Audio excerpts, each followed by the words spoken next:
सावन से पहले देव घर जैबै सोचने रहिए भोले बाबा पर चला देबै हम ढाल।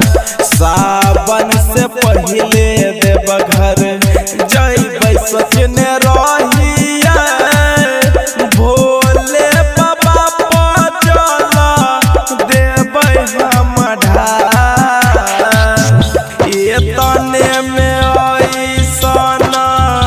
घट गेलै घटना देहिया पटूटी गेलै दुख के पहाड़।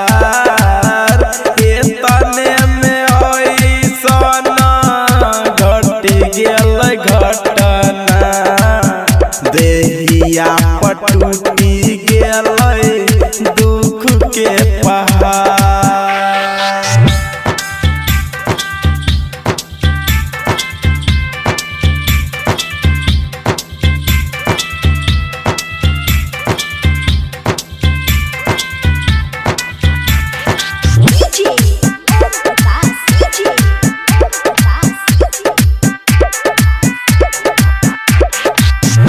इतना भयानक बाढ़ होइल पानी में सबके घर दुआर बहि गेल।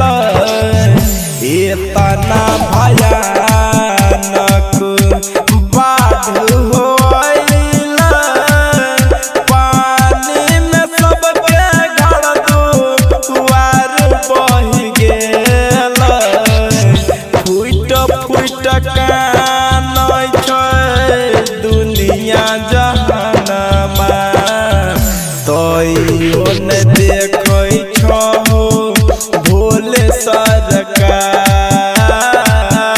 एतने में ऐसन घट गेलै घटना देहिया पटूटी गेलै दुख के पहाड़।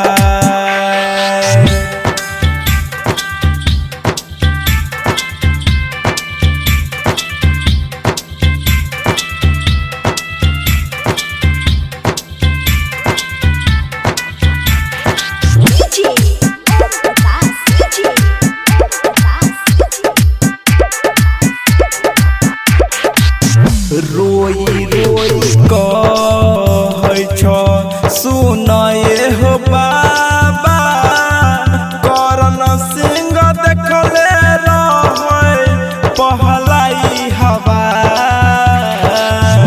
रोई रोई कहै छ सुनए हो बाबा करण सिंह देखले रहै पहलाई हवा।